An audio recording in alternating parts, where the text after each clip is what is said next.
नमस्कार दोस्तों, आज हम लोग ज्योमेट्री के नए कॉन्सेप्ट पर बात करेंगे। पिछले कॉन्सेप्ट में हम लोगों ने कॉर्ड से रिलेटेड बहुत सारे क्वेश्चंस बनाए थे और स्पर्श रेखा यानी टेंजेंट से रिलेटेड बहुत सारे क्वेश्चन पर डिस्कस किया था। आज हम लोग स्पर्श रेखा से रिलेटेड वैसे क्वेश्चंस बनाएंगे जिसकी लंबाई निकालने के लिए बोला जाता है और ये बहुत ही इंपॉर्टेंट है एग्जामिनेशन के पॉइंट ऑफ व्यू से। चाहे जो भी आने वाले एग्जामिनेशन है उसमें पूछा जाता है।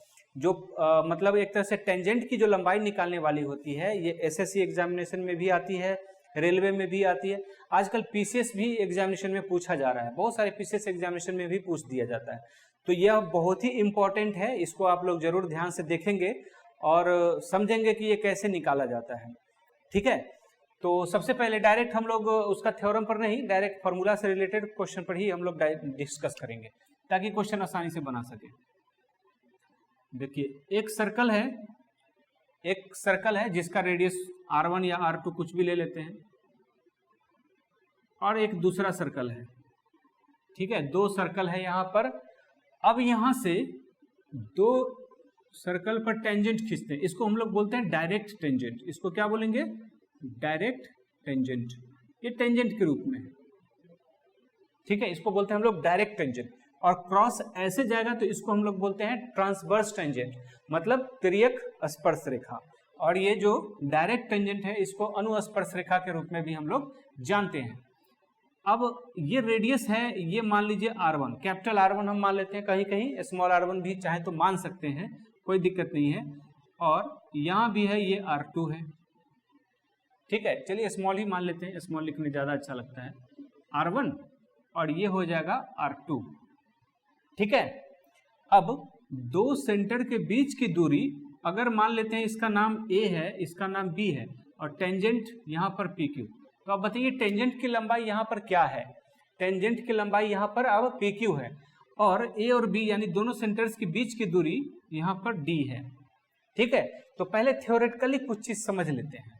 क्या समझना है इसमें? थ्योरेटिकली क्या समझना है वो चीज समझ लीजिए कि कैसे इसको हम बनाएंगे। अगर मान लेते हैं इस PQ के समांतर यहां से अगर कोई लाइन खींचते हैं तो इस तरह से जाता है और इसका नाम हम लोग L रख देते हैं। यानी मान लीजिए कि PQ parallel to BL and PQ बराबर हो जाएगा BL। ठीक है, समझ में आ रहा है?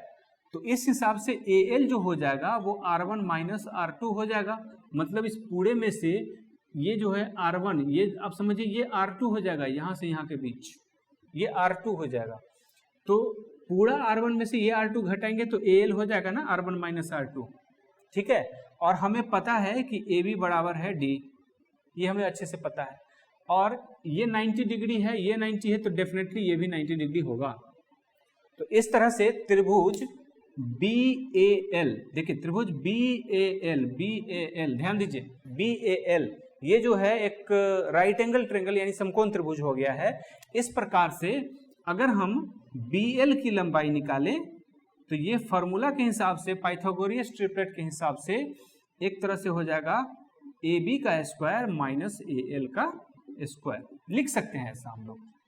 तो अब देखिए AB का जो लंबाई है वो है हमारा D, तो ये हो जाएगा D स्क्वायर और माइनस AL का वैल्यू होता है यहाँ पर R1 माइनस R2 का स्क्वायर। तो अब जो ये निकला है ये हमारा स्पर्श रेखा की लंबाई है, क्योंकि BL जो है ना ये हमारा है PQ और हमें निकालना है PQ की लंबाई, क्योंकि PQ बराबर है BL। ये बात अच्छे से समझ रहे हैं? तो अब स्पर्श रेखा की लंबाई अगर डायरेक्ट टेंजेंट का जो अगर मान लीजिए लेंथ पूछेगा तो ये फॉर्मूला पे हम चाहें तो डायरेक्ट निकाल सकते हैं। बहुत ही आसान है कि नहीं है? आपको ये पूरा तामझाम समझ में नहीं आ रहा है, कोई दिक्कत नहीं है। ये तो मैंने ऐसी कॉन्सेप्ट बताया, जब बार बार देखेंगे अगर समझ में आ गया तो बहुत अच्छी बात है, क्योंकि ये ट्रायंगल से रिलेटेड है। और ट्रायंगल वाला मेरा वीडियो अगर आप देखेंगे पीछे जो मैंने दिया है, बनाया है, उसका लिंक नीचे दिया गया है इस वीडियो के डिस्क्रिप्शन में, आप उसको जरूर देखें तो डेफिनेटली ये भी समझ में आएगा। राइट एंगल ट्रायंगल वाला है और पाइथागोरस थ्योरम है। तो यहां से अब एक तरह से टेंजेंट की लंबाई ऐसे हमें निकाल लेना है, इस तरह से। अब देखिए इस बेस पे हम क्वेश्चन करते हैं। क्वेश्चन क्या है वो समझिए। इसको रेड पेन वाले को तब तक मैं मिटा देता हूं। अब क्वेश्चन ये कह सकता है कि कोई त्रिभुज है, कोई सर्कल है जिसमें दो सेंटर के बीच की दूरी है 13 सेंटीमीटर। ठीक है, क्या बोलेगा, कोई मतलब दो सर्कल है जिसके सेंटर के बीच की दूरी है 13 सेंटीमीटर और दोनों सर्कल एक दूसरे को टच नहीं करता है, ये भी बोलेगा, दोनों एक दूसरे को टच नहीं करता है। बात समझ में आ रहा है। फिर उसके बाद बोलेगा एक का रेडियस, जो एक का रेडियस है वो है यहाँ पर मान लीजिए 7 सेंटीमीटर, एक का रेडियस बोल देगा 7 सेंटीमीटर और जो दूसरा है दूसरा का रेडियस बोल देगा यहाँ 2 सेंटीमीटर।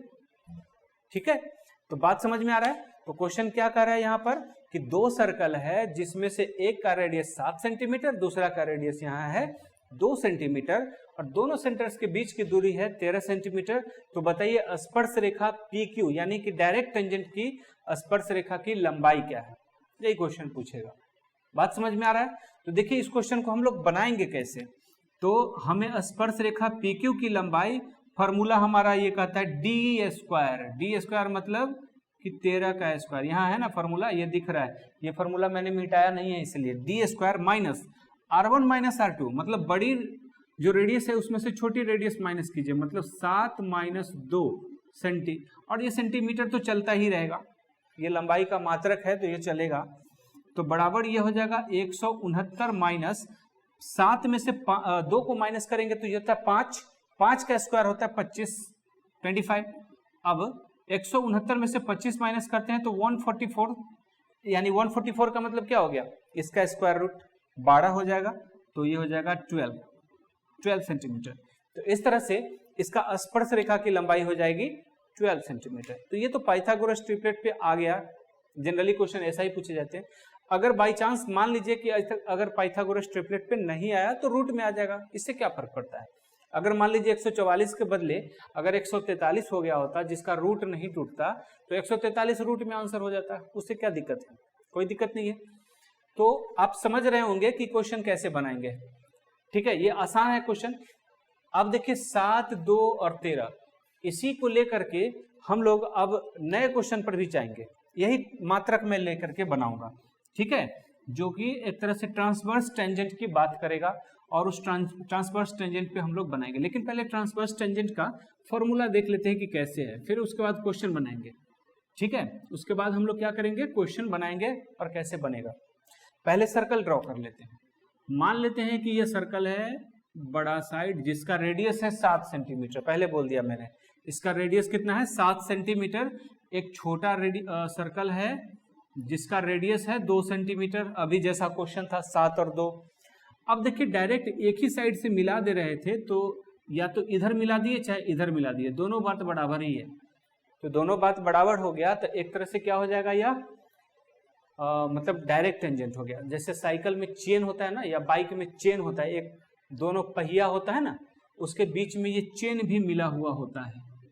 ठीक है, तो हो सकता है उस चेन के बारे में भी क्वेश्चन पूछ दे कि कैसे ये बनेगा, तो उस क्वेश्चन को भी हम लोग चेन का लंबाई यहाँ से यहाँ के बारे में पूछते, हो सकता है ऐसा पूछते, तो यही फार्मूला पे निकलना है उसको। ठीक है, अब ट्रांसवर्स टेंजेंट के बारे में बात कर रहे हैं। ट्रांसवर्स टेंजेंट ऐसे होता है, ऐसे जाएगा। ठीक है, इस तरह से जब मिलेगा उसको ट्रांसवर्स टेंजेंट बोलेंगे।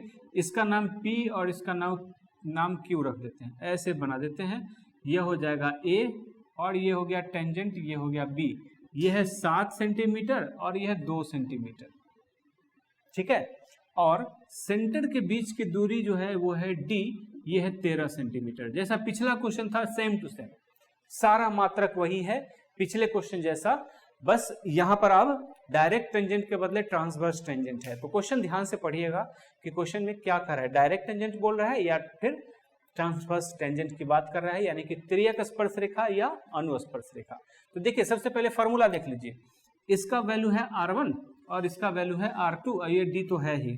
तो वैसे सिचुएशन में अगर PQ की लंबाई अगर आपसे पूछ लिया कि PQ की लंबाई क्या है, तो सबसे पहले फॉर्मूला क्या होता है, देखिए फॉर्मूला होता है D स्क्वायर माइनस, उसमें भी होता था अंडर रूट में D स्क्वायर माइनस, लेकिन R1 माइनस R2 होता था, मतलब कि बड़े रेडियस में से छोटे रेडियस को माइनस करके स्क्वायर करना होता था।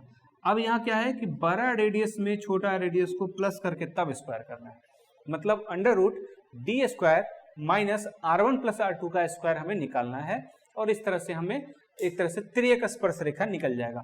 अब देखिए ऐसे क्वेश्चन में कैसे बना सकते हैं, अब है हमारे पास डी, डी का वैल्यू कितना है 13, तो ये होगा 13 का स्क्वायर। अरे समझ में। इसी तरह से R1, R1 का वैल्यू है हमारे पास 7, R2 का वैल्यू है 2, तो 7 और 2 अब इसका स्क्वायर। चलिए स्टेप बाय स्टेप में बताऊंगा समझने के लिए। अब यहाँ देखिए 13 का स्क्वायर होगा 169 माइनस 7 और 2, 7 2 होता है 9, और 9 का स्क्वायर कितना होता है 81, और सेंटीमीटर जो चलेगा वो तो चलेगा, जानबूझ के नहीं लिख रहे हैं। अब यहाँ देखिए इसकी लंबाई हो जाएगी कैसे, 9 में से 1 माइनस होता है तो ये होता है 8, अब ये बच गया 16, 16 में से 8 माइनस होगा तो 8, आ रहा समझ में। तो ये हो गया 88, और सेंटीमीटर जो है आप चाहें तो लिखना चाहे तो लिख सकते हैं, यही लंबाई होगी। अब होता है 44, 22 चौका 88, 22 चौका 88, 4 जो है बाहर आ जाएगा, तो 4 बाहर आएगा तो बाहर आने पर यह 2 ही बाहर आएगा, और ये हो जाएगा 22। 22 तो बेचारा रूट में ही रहेगा, टूटेगा ही नहीं, क्योंकि इसको जोड़ा मिला ही नहीं। जिसको जोड़ा मिल जाएगा वो बाहर आ जाएगा, जिसको जोड़ा नहीं मिलेगा वो अंदर में ही लटका रहेगा। तो अब देखिए इसकी वैल्यू हो जाएगी √2, यानी कि 2√22, मतलब 2√22 इसका आंसर हो गया। तो मैंने बताया कि पाइथागोरस ट्रिपलेट पर अगर क्वेश्चन आता है तो पाइथागोरस पर तो कैलकुलेशन आसान हो जाता है, लेकिन पाइथागोरस पे नहीं आता है तो इस तरह से हम लोग निकाल सकते हैं। तो बात समझ में आ रही होगी, बहुत ही आसान कॉन्सेप्ट है कि टेंजेंट की जो लंबाई निकलती है वो कैसे निकलती है। ठीक है, तो डायरेक्ट टेंजेंट भी हम लोग देख चुके हैं और ट्रांसवर्स टेंजेंट देख चुके हैं, लेकिन इसमें एक कंडीशन है कि दोनों सर्कल जो है एक दूसरे को यहाँ फिलहाल टच नहीं कर रहा है, लेकिन अगर टच कर जाए तो क्या होगा, अगर टच कर जाए तो क्या होगा, चलिए उस पर भी हम लोग निकालते हैं कि टच करने के सिचुएशन में किस तरह से हम इसका वैल्यू निकाल सकते हैं। चलिए वो भी कॉन्सेप्ट मैं बता दे रहा हूँ, बहुत ही आसान कॉन्सेप्ट है, बस आप बने रहिए, वीडियो छोड़ के नहीं जाना है। अगर छोड़ के जाएंगे तो फिर समस्या हो जाएगी, फिर कॉन्सेप्ट अधूरा रह जाएगा, तो फिर बनाने में ना आपको पढ़ने में मजा आएगा, ना मुझे बनाने में और मुझे पढ़ाने में मजा आएगा। तो इसीलिए आप बने रहिए और मैं कॉन्सेप्ट साथ साथ बताते चल रहा हूँ। देखिए एक पहला सर्कल है, एक है यहाँ दूसरा सर्कल। पहले वाला सिचुएशन जो अभी 2 हम बना चुके हैं उसमें सर्कल एक दूसरे को टच नहीं कर रहा था, अब यहाँ पे टच कर रहा है। अब जो भी मैं बना रहा हूँ ना, कॉन्सेप्ट दे रहा हूँ, तो ऐसा नहीं कि सिर्फ वीडियो देख करके और यही क्वेश्चन बना के रह चाहिए। इस कॉन्सेप्ट को लेके आप प्रीवियस ईयर क्वेश्चन जरूर बनाइए और देखिए कि आपसे बन रहा है या नहीं, या जो मैं बता रहा हूँ क्वेश्चन या कॉन्सेप्ट, क्या उस कॉन्सेप्ट पर आपका क्वेश्चन बन रहा है या नहीं बन रहा है। अगर नहीं बन रहा है तो कॉन्सेप्ट कमेंट सेक्शन है ही, कमेंट सेक्शन में जरूर बताइए कि हाँ जो मैं बताया वो नहीं आया, या अगर बन रहा है तो कुछ लिख करके जरूर बताएं कि हाँ मेरा बना, ताकि हमारा भी हौसला बने और हम लोग क्वेश्चन और इस पर बनाते चलें। तो चलिए कॉन्सेप्ट पर हम लोग बात करते हैं। यहाँ पर अब एक रेडियस पहले मान लेते हैं कि ये है डायरेक्ट टेंजेंट, इसमें ट्रांसवर्स टेंजेंट की लंबाई 0 होगी, इसमें ट्रांसवर्स टेंजेंट की लंबाई क्या हो जाएगी 0 होगी। क्यों 0 होगी, क्योंकि ट्रांसवर्स टेंजेंट ऐसे अगर खींचते हैं तो कहाँ खींचेंगे, इसकी लंबाई कैसे पता चलेगा, होगा ही नहीं।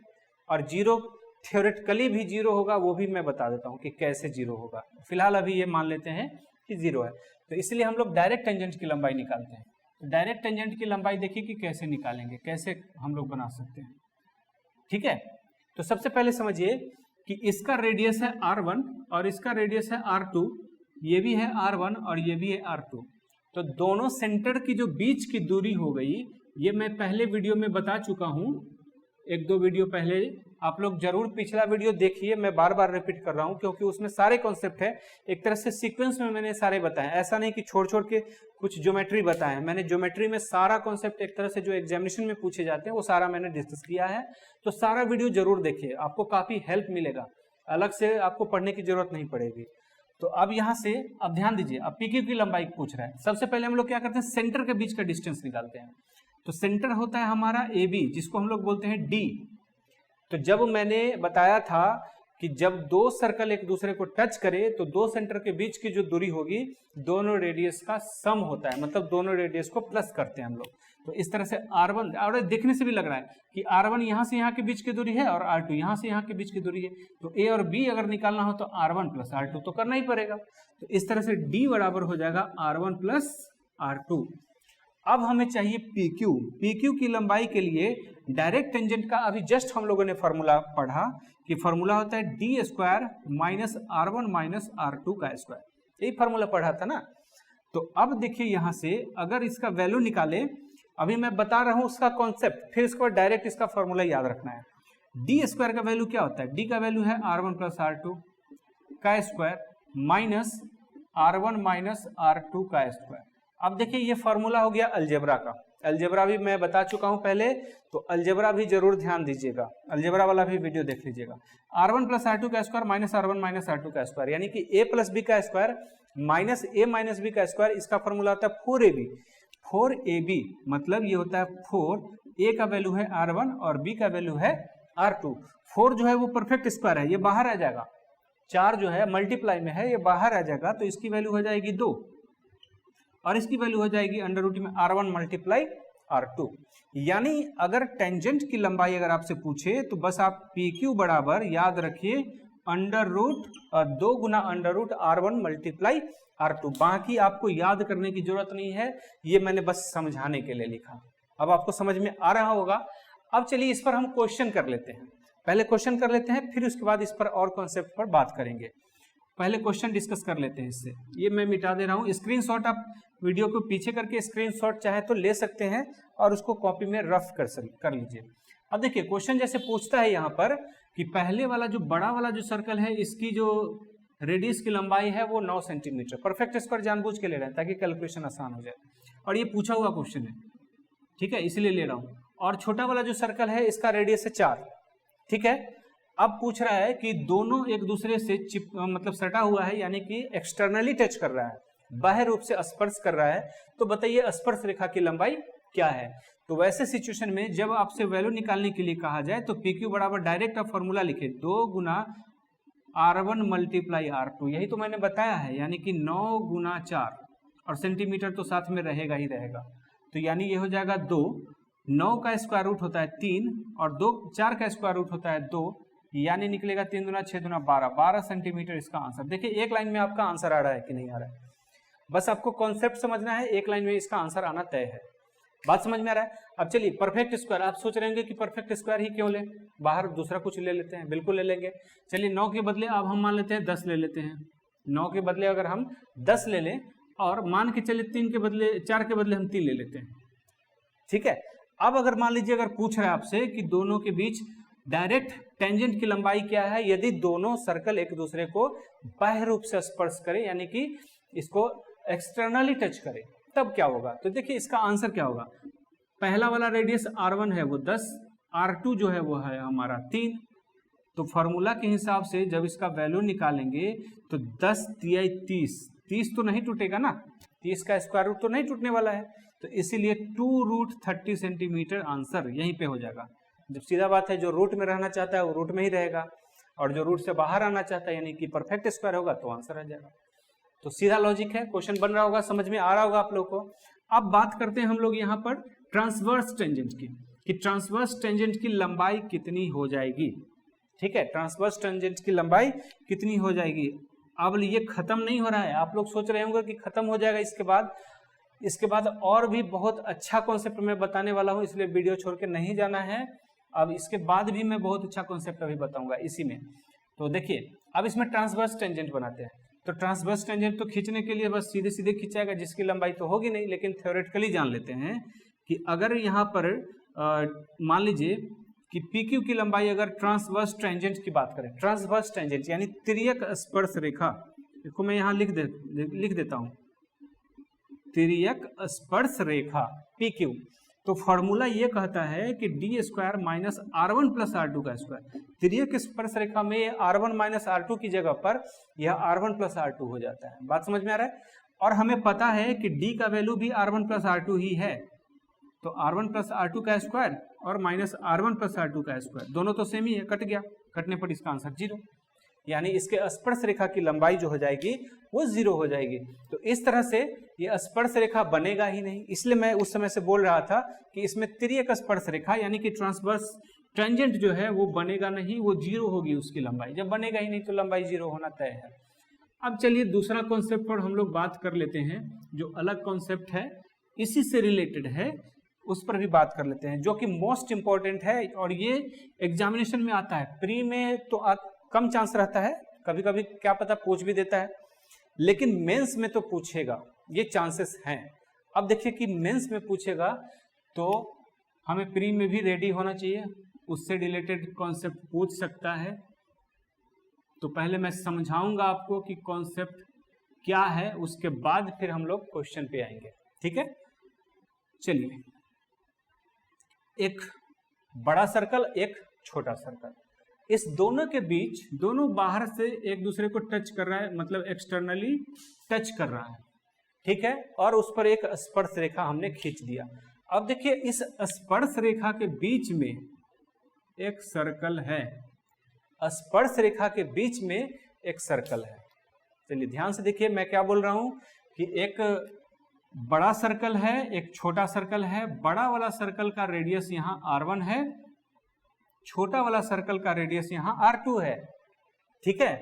दोनों एक दूसरे को टच कर रहा है, एक्सटर्नली टच कर रहा है, और यह AB है, और यह AB है।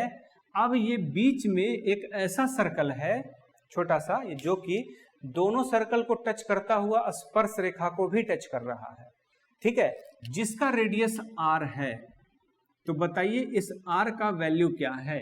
अभी फिलहाल मैं न्यूमेरिकल वैल्यू नहीं डाल रहा हूं, न्यूमेरिकल वैल्यू भी डालूंगा इस पर, और न्यूमेरिकल वैल्यू के हिसाब से भी बनाऊंगा, ठीक है। तो सबसे पहले समझिए कि अगर मान लेते हैं कि इसको मिला लेते हैं, ठीक है, इसको हम लोगों ने मिला लिया। मिलाने के बाद अब देखिए इसको हम बनाएंगे कैसे, किस तरह से इसको बना सकते हैं। तो इसको, ये रेडियस, छोटा सा जो रेडियस है, इसको हम लोग R मानते हैं, ये तो हमें पहले से पता है, ठीक है, इसको हम पहले से पता है कि मानते हैं। अब जैसे ये यहाँ पर है, इसको ऐसे भी कर दीजिए, और ये ऐसे हो गया, इसी तरह से ये ऐसे हो गया, ये रेडियस हो गया R। आ रहा है समझ में, ये रेडियस हो गया R। इसका नाम रख देते तो ज्यादा अच्छा होता। नाम क्या रख देते हैं, इसका नाम C रख देते हैं, इसका नाम O रख देते हैं, तो ज्यादा आसानी से हम लोग क्वेश्चन बना लेंगे। अब देखिए जो पहले हम लोग क्वेश्चन बना रहे थे, बड़े वाले सर्कल से ही चलते हैं। AB की लंबाई हमेशा क्या होगा, AB नहीं, इसका नाम PQ नाम रख देते हैं, क्योंकि सेंटर हमने AB डाला है, इसलिए इसका नाम PQ रख लेते हैं। अब स्पर्श रेखा PQ की लंबाई क्या होगी, ये हम लोग पहले देख लेते हैं। तो पहले मैंने बताया कि 2 गुना R1 R2 होगा, अभी थ्योरम के हिसाब से होगा ना, क्योंकि दोनों एक दूसरे को टच कर रहा है बाहर से, और स्पर्श रेखा की लंबाई यहाँ पर पूछ रहा है। अब ये बताइए कि अब ये छोटा सर्कल और ये बड़ा सर्कल, वो दोनों एक दूसरे को यहाँ टच कर रहा है कि नहीं कर रहा है, और दोनों का कॉमन टेंजेंट यहाँ से यहाँ है, PC है। तो इस हिसाब से PC की लंबाई क्या होना चाहिए, 2 गुना R1 और R1 और ये R, पहले वाले थ्योरम के हिसाब से। इसी प्रकार से CQ निकाल लेते हैं, तो ये भी हो जाएगा 2 गुना, अब हो जाएगा R2 और ये हो जाएगा R, क्योंकि ये पहले हम डिस्कस कर चुके हैं हम लोग, तो डायरेक्ट लिख रहे हैं।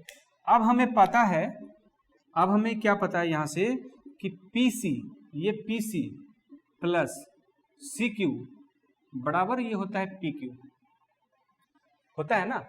अब यहाँ ध्यान दीजिए कि PC की लंबाई कितनी है, PC की लंबाई है 2 गुना R1R प्लस 2 गुना अंडर रूट में R2R, और ये बराबर है 2 गुना R1 R2।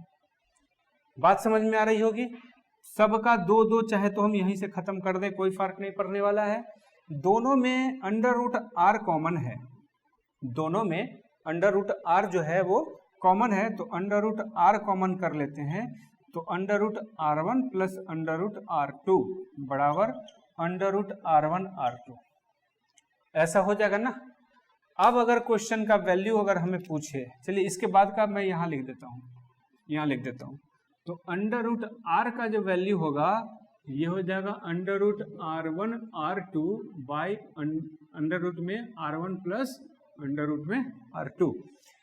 ये एक तरह से फॉर्मूला हो गया। जब कभी अगर ऐसा क्वेश्चन पूछे तो डायरेक्ट चाहे तो इस तरह से हम लोग बना सकते हैं, ठीक है। जैसे फॉर एग्जांपल अब ऐसे क्वेश्चन में जनरली क्या होता है कि रूट वाला नहीं भी देगा और दे भी सकता है। अगर नहीं दिया तो आसान है, कैलकुलेशन से आप बच जाएंगे। अगर गलती से भी रूट वाला दे देता है तो आपको थोड़ा सा परेशानी होगा, काम करना पड़ेगा। अब देखिए कैसे कैसे इसमें क्वेश्चन बनाया जा सकता है। जैसे R1 को अगर मान लेते हैं ये 9 है, ठीक है, R1 को क्या मान लेते हैं 9 है, R2 को मान लेते हैं कि ये 4 है, ठीक है। अब क्वेश्चन पे आ रहे हैं, ये तो थ्योरम समझा रहे थे हम कि दो सर्कल ऐसा है जिसकी बड़ी वाली जो सर्कल है उसकी रेडियस है 9, छोटी वाली सर्कल है जिसका रेडियस है 4, दोनों एक दूसरे को एक्सटर्नली टच कर रहा है। और एक ऐसा तीसरा सर्कल है r सेंटीमीटर रेडियस वाला जो कि दोनों सर्कल को टच करके या स्पर्श रेखा को भी टच कर रहा है। तो बताइए उस r का वैल्यू क्या है, यानी कि छोटे सर्कल है उसका रेडियस क्या है। और हो सकता है रेडियस के बाद उसके एरिया भी पूछ ले, ऐसा भी हो सकता है मेंस में। तो देखिए इसके हिसाब से फॉर्मूला के हिसाब से अगर अंडर रूट r करेंगे तो फॉर्मूला क्या कहता है, अंडर रूट R1 R2 यानी कि 9 गुना 4, तो ये हो जाएगा 9 गुना 4 और बाई में अंडर रूट 9 और अंडर रूट 4। ये बात समझ में आ रही होगी आप लोग को। अब देखिए इसका वैल्यू 9 का स्क्वायर रूट होता है 3, 4 का स्क्वायर रूट होता है 2, 9 का स्क्वायर रूट होता है 3, इसका होता है 2, यानी कि ऊपर हो गया 6, नीचे हो गया 5। ये किसकी वैल्यू हो गई, अंडर रूट r की। हमें चाहिए अंडर रूट r का, मतलब एक तरह से स्क्वायर करेंगे तभी तो अंडर रूट हटेगा। तो इस प्रकार से r का वैल्यू निकालेंगे, यानी स्क्वायरिंग बोथ साइड्स हमने कर दिया रूट हटाने के लिए। तो इस तरह से 6 का स्क्वायर हो जाएगा 36 और 5 का स्क्वायर हो जाएगा 25, ठीक है। तो 36/25। अगर मान लीजिए इसको आप मतलब डिसिमल में निकालना चाहते हैं तो 36 गुना 72 गुना 144 यानी 1.44, यानी रेडियस की लंबाई हो जाएगी 1.44। एकदम सिंपल तरीका है। तो ये कुछ जो स्पेशल कंडीशंस वाले क्वेश्चंस जो होते हैं उसका आप जरूर याद कर लीजिए, क्योंकि उससे रिलेटेड क्वेश्चन आते ही हैं। ये आप बनाने का प्रोसेस समझ लीजिए जो मैंने बताया, तो इससे आपका क्वेश्चन बन जाएगा। स्क्रीनशॉट जरूर ले लीजिए इसका, ताकि आसानी से बना सकते हैं। अब जैसे देखिए एरिया पूछ दिया होता, मैंने एरिया का भी चर्चा किया, एरिया ऑफ स्मॉल सर्कल भी पूछ देता तो फॉर्मूला कहता है इसका कि पाई r स्क्वायर होता है। तो पाई हो गया, r का वैल्यू हो गया 6/5 का स्क्वायर, तो ये हो जाएगा 36, सॉरी पहले से ये 36 था ही, पहले से ये 36 था कि 36 का स्क्वायर और 5 का स्क्वायर 25 और पाई 36 का स्क्वायर अपना डाल दीजिए। तो इस तरह से भी क्वेश्चन बनाया जा सकता है। क्वेश्चन जिस हिसाब से आएगा उस हिसाब से हम लोग चाहें तो इसमें अप्रोच कर सकते हैं। तो बहुत ही आसान क्वेश्चंस इसमें पूछे जाते हैं इस तरह से। और कुछ जो आपको लगेगा कि इसमें बहुत टफ है, लेकिन टफ जैसा कुछ नहीं है, उसी हिसाब से आप चाहें तो बना सकते हैं एकदम आसानी से, ठीक है। तो आज हम लोग स्पर्श रेखा से संबंधित क्वेश्चन पढ़ रहे थे, जो कि बहुत ही अच्छे अच्छे कॉन्सेप्ट थे इसमें स्पर्श रेखा से संबंधित। तो इस कॉन्सेप्ट को आप सीखते हुए बुक से जरूर प्रैक्टिस कीजिए, तब इसका फायदा मिलेगा। और मेंस का भी क्वेश्चन जरूर डिस्कस कीजिए। हम लोग अब अगले वीडियो में मिलते हैं, तब तक के लिए नमस्कार। Thank you for watching.